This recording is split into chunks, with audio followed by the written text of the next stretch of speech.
Good morning बच्चों। आज हम लोग जलवायु के विषय में पढ़ेंगे।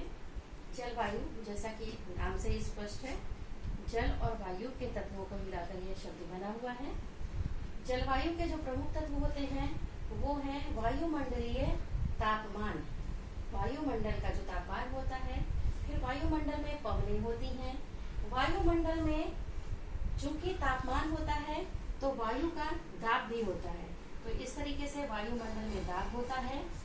वर्षा और आर्द्रता, आर्द्रता मीन्स नमी या जल वाष्प की वायु में कितनी मात्रा है, तो ये सारी चीजें मिलकर किसी भी स्थान की वायुमंडलीय दशाएं होती हैं।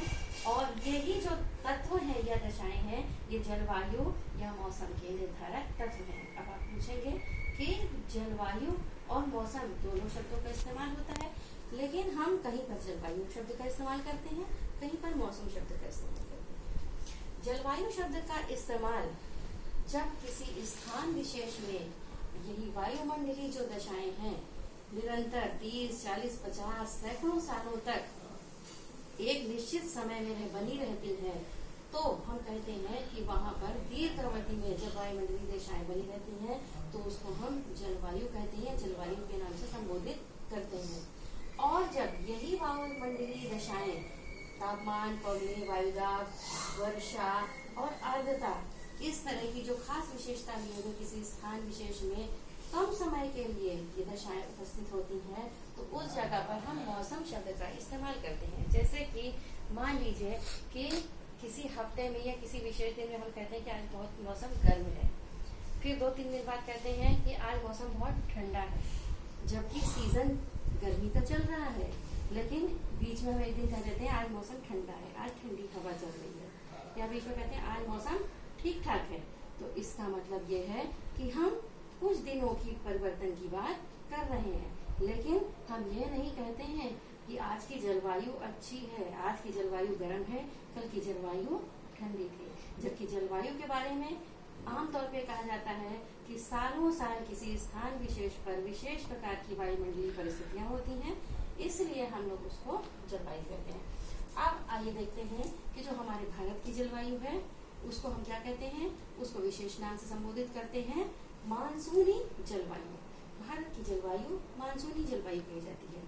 मानसून शब्द जो है वो अरबी भाषा के मौसम शब्द से लिया गया है। मौसम का अर्थ होता है समय के अनुसार पवनों का विपरीत दिशा में या उल्टी दिशा में परिवर्तित हो जाना या बदल जाना। इसको हम ऐसे मान सकते हैं कि मान लीजिए कि गर्मियों के महीने में उत्तर पूर्व से हवाएं दक्षिण पश्चिम को चल रही हैं, और सर्दियों में हवाएं उत्तर पूर्व से दक्षिण पश्चिम को चल रही हैं, और गर्मियों में ठीक उल्टी दिशा में दक्षिण पश्चिम से उत्तर पूर्व को चलने लगती है। तो मौसम जैसे ही बदलता है या ऋतु जैसे ही बदलती है, वैसे ही पवनों की दिशा में बिल्कुल उल्टा परिवर्तन हो जाता है। तो इस तरीके के उल्टे परिवर्तन को अरबी भाषा में मौसम शब्द कहा जाता है, और उसी मौसम शब्द से मानसून शब्द की उत्पत्ति हुई है। तो इस तरीके से चूंकि भारत की जो जलवायु है वो आमतौर पर उत्तरी पूर्वी व्यापारिक पवनों और दक्षिणी पश्चिमी मानसूनी पवनों से प्रभावित है, इसीलिए भारत की जलवायु को हम मानसूनी जलवायु कहते हैं। अब आइए आमतौर पर जो जलवायु को नियंत्रित करने वाले कारक हैं या जलवायु को निर्धारित करने वाले कारक होते हैं, वो किसी स्थान का अक्षांश, अर्थात वो स्थान किस अक्षांश पर स्थित है। मान लीजिए उच्च अक्षांशों पर स्थित है, जैसे 50, 60, 70, 80 डिग्री उत्तरी अक्षांश पर, तो ऐसे स्थान बहुत ठंडे होते हैं, क्योंकि यहाँ सूर्य की किरणें अत्यंत तिरछी पड़ती हैं। फिर है तुंगता। तुंगता का मतलब होता है ऊंचाई। अगर बहुत ऊंचाई वाला स्थान है, जैसे कि पर्वतों का ऊंचा वाला स्थान है, तो ऐसे जगहों पर जो हवाएं हैं या मौसम है ठंडा होता है, जबकि निचले या समुद्र तल के बराबर वाले स्थान आमतौर पर गर्म होते हैं। फिर है वायुदाब एवं पवन तंत्र। जो वायु है हमारे यहाँ की या कहीं की भी वायु होती है, वो अगर गर्म होती है तो दाब कम होता है, और जब वायु ठंडी होती है तो दाब अधिक होता है। ताप और दाब में विपरीत संबंध होता है, और इसके साथ साथ जब ताप और दाब में परिवर्तन होता है तो हवाएं चलती हैं। हवाएं आमतौर पे उच्च वायुदाब क्षेत्रों से निम्न वायुदाब क्षेत्रों की ओर हवाएं चलती हैं। इसका मतलब जहां पर तापमान कम होता है वहां से हवाएं अधिक तापमान वाले स्थान की ओर चलती हैं। तो इस तरीके से जब हवाएं एक स्थान से दूसरे स्थान को जाती हैं, अगर गर्म हवाएं दूसरे स्थान को चली जाती हैं तो उस जिस जगह वो हवाएं गई हैं वहां के स्थान के तापमान को बढ़ा देती हैं। अगर ठंडी हवाएं जा रही हैं तो उस स्थान विशेष के तापमान को घटा देती हैं। फिर है समुद्र से दूरी। कोई स्थान समुद्र के पास होता है, कोई स्थान समुद्र के बहुत दूर होता है। जो स्थान समुद्रों के अति निकट होते हैं वहां पर समुद्री हवाओं के प्रभाव के स्वरूप जलवायु में समता पाई जाती है। वहां पर जो हवाएं हैं वहां के स्थान के तापमान को ना बहुत अधिक घटने देती हैं ना अधिक बढ़ने देती हैं, क्योंकि वहां पर स्थलीय समीर और जलीय समीर का प्रभाव होता है। जबकि जो महाद्वीपों के आंतरिक भाग हैं जो कि समुद्रों से दूर हैं, वहां पर जो तापमान है वो उसमें बहुत अधिक भिन्नता मिलती है। गर्मी से सर्दी के तापमान में भिन्नता बहुत अधिक हो जाती है। जैसे कि हम मान लीजिए हम लोग प्रयागराज में रहते हैं, समुद्र से बहुत दूर रहते हैं। गर्मियों में तापमान 45, 47 और 48 डिग्री तक चला जाता है और सर्दियों में 1, 2, 3 और 5 डिग्री तक तापमान हो जाता है। इसी तरीके से इस मरुस्थलीय क्षेत्रों में हम देखें तो दिन का तापमान 45 से 48 डिग्री तक पहुंच जाता है और फौरन रात में रेतीले होने की वजह से, धरातल की वजह से फौरन तापमान नीचे गिर जाता है।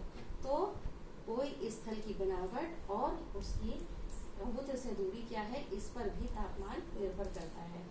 फिर है महासागरीय धाराएं। जिस तरीके से पवनें एक स्थान से दूसरे स्थान को जाती हैं तो अपनी स्वभाव के अनुसार उस स्थान का तापमान बदल देती हैं, ऐसे ही समुद्रों में जो धाराएं चलती हैं वो भी एक स्थान से जब दूसरे स्थान को जाती हैं, अगर ठंडी धारा है तो अपने तटवर्ती इलाकों में जो तापमान है वो घटा देती है या कम कर देती है, जबकि गर्म जल धाराएं अपने तटवर्ती इलाकों का तापमान बढ़ा देती हैं। अब है बात उच्चावच। उच्चावच होता है जमीन का ऊंचा नीचा धरातल, चाहे ऊंचा हो चाहे नीचा हो कैसा भी हो, जमीन के धरातल को हम उच्चावच कहते हैं। तो धरातल की बनावट, ऊंचाई, नीचाई, दलदली क्षेत्र, कंकड़ीली पथरीली या घाटियां जो कुछ भी है, ये भी क्या जो तापमान है उसको प्रभावित करती हैं और इस तरीके से पूरी जलवायु प्रभावित हो जाती है। भारत के संदर्भ में भी भारत की जलवायु को भी नियंत्रित करने वाले लगभग यही कारक हैं। भारत का जो अक्षांश है हम जानते हैं, भारत हमारा उत्तरी गोलार्ध में है और उष्णकटिबंध के क्षेत्र में इसका दक्षिणी भाग पड़ता है। कर्क रेखा भारत के बीचों बीच से होकर जाती है और भारत के ठीक दक्षिण से भूमध्य रेखा जाती है। तो भारत का जो अधिकांश क्षेत्र है वो उष्णकटिबंध में पड़ता है और इसका कुछ हिस्सा भाग शीतोष्ण कटिबंध में पड़ता है। तो इस तरीके से भारत को जो अक्षांश है वो आमतौर पर गर्म जलवायु वाले क्षेत्र का है। फिर है तुंगता। भारत में जो ऊंचे स्थान है, पर्वतीय स्थान है, वो हमेशा ठंडे रहते हैं जबकि निचले स्थान गर्म हो जाते हैं। फिर है वायुदाब और पवनें। जिस तरीके से भारत के धरातल का तापमान घटता या बढ़ता है उसी के अनुसार पवनों की दिशा परिवर्तित हो जाती है।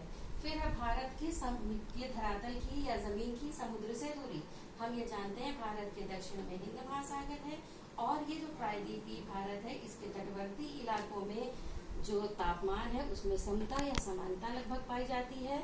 उसमें दैनिक, वार्षिक और साप्ताहिक तापांतर बहुत कम पाया जाता है, जबकि भारत के अंदरूनी भागों में जो समुद्र से दूर स्थित क्षेत्र है यहाँ पर वार्षिक, दैनिक या साप्ताहिक तापांतर बहुत अधिक पाया जाता है।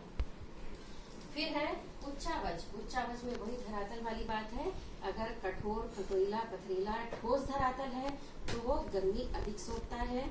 पहाड़ है ऊंचे तो ऊंचे पहाड़ों पर तापमान कम होता है और अगर जो धरातल तब रेतीला है तो वहाँ पर दिन में तापमान अधिक हो जाता है, रेत दिन में गर्म हो जाती है और रात में वो अपना तापमान पूरा आकाश को छोड़ देती है। तो इस तरीके से रेतीला धरातल जल्द ही ठंडा हो जाता है। तो धरातल के स्वभाव पर भी तापमान निर्भर करता है। हाँ तो बच्चों, हम लोग भारत के जलवायु और मानसूनी जलवायु के बारे में बात कर रहे थे। तो जो भारत की जलवायु है हमने आप लोगों ने अभी पढ़ा है।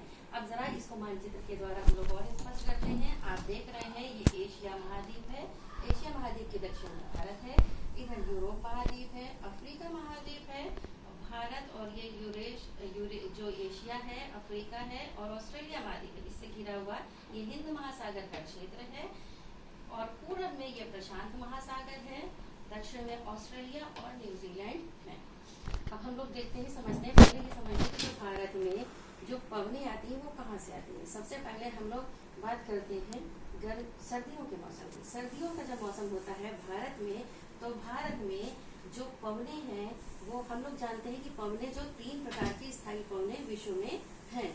आप सबको शायद पता होगा कि जो पवनें होती हैं वो 3 प्रकार की हैं। अगर नहीं याद है तो मैं उसको अभी बाद में थोड़ी देर आपको एक्सप्लेन करूंगी। पहले आप इसको समझ लीजिए कि जो उत्तर पूर्व से चलने वाली पवनें हैं वो उत्तरी पूर्वी पवनें कहलाती हैं।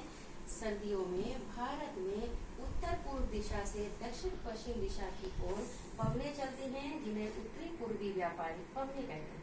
चूंकि ये स्थल से होकर आती हैं इसलिए ये सूखी होती है और इनमें नमी की मात्रा कम होती है और ये दक्षिण पश्चिम में आके विषुवत रेखा तक आती हैं। इसके पश्चात जो भारत का जो वायु दाब है यहाँ पर जो है वो अधिक होता है, तो इसलिए समुद्र की ओर, क्योंकि समुद्र अपेक्षाकृत सर्दियों में भारत के धरातल के मुकाबले जो है वो गर्म होता है। अब 4-6 महीने गुजरने के बाद जब मौसम बदलता है और जब धीरे धीरे गर्मी का मौसम आने लगता है, तो ऐसे समय में हम जानते हैं कि जो व्यापारिक पवनें हैं उनकी दिशा उत्तरी गोलार्ध में जो ये है भूमध्य रेखा है, इसके उत्तर में उत्तर पूर्व से दक्षिण पश्चिम होती है और दक्षिणी गोलार्ध में दक्षिण पूर्व से उत्तर पश्चिम होती है। तो चूंकि जब भारत में गर्मियों का मौसम आ जाता है, ग्रीष्म ऋतु आ जाती है, तो यही व्यापारिक पवनें जो आप देख रहे हैं जहाँ हिंद महासागर लिखा है, यहाँ से दक्षिण पूर्व से उठ रही हैं, उत्तर पश्चिम तक आती हैं और पुनः ये यहाँ पर आने के बाद ये विषुवत रेखा को पार कर जाती हैं और भारत की तरफ मुड़ जाती हैं और इस तरीके से इनकी दिशा भारत भूमि की ओर हो जाती है। और इस तरीके से चूंकि ये दक्षिण पश्चिम से उत्तर पूर्व को हो जाती है, एक तो इन्होंने देखिए आप विपरीत जो इन्होंने दिशा है बदल दी, इसीलिए मानसूनी पवनें कहते हैं। दूसरे समुद्रों से होकर जाने के कारण इनमें पर्याप्त मात्रा में नमी होती है और ये नमी भारत में आकर्षित इसलिए होती है क्योंकि जो समुद्र का तापमान है वो भारत भूमि के मुकाबले कम होता है। समुद्र का तापमान जो है कम हो जाता है और भारत भूमि का तापमान अधिक हो चुका होता है, इसलिए भारत में हवाएं प्रवेश करती हैं और घनघोर वर्षा करती हैं। ये तो है भारत भूमि की बात। अब एक चीज भारत की जो मानसून का रचना तंत्र है उसमें एक बहुत महत्वपूर्ण बात यह है कि आप ये देख रहे हैं रेड कलर से पश्चिमी जेट पवन बनी हुई है। ये पवनें जो हैं वो 27 डिग्री से 30 डिग्री अक्षांशों के मध्य होती हैं और 12,000 मीटर से अधिक ऊंचाई पर वर्ष भर पश्चिम से पूर्व दिशा में चलती हैं। इस समय जो निम्न वायु दाब का केंद्र, सर्दियों की बात हम कर रहे हैं, सर्दियों में निम्न दाब का केंद्र होता है तिब्बत के पास और यहाँ से होकर ये पश्चिमी जेट पवन गुजरती है। लेकिन गर्मियों में जो निम्न दाब का केंद्र है वो हिमालय के दक्षिण में, मतलब भारत के उत्तरी मैदान की ओर हो जाता है, इसलिए ये पवनें कुछ महीनों के लिए यहाँ पर सर्दियों में चलती हैं और गर्मियों में विलुप्त हो जाती हैं।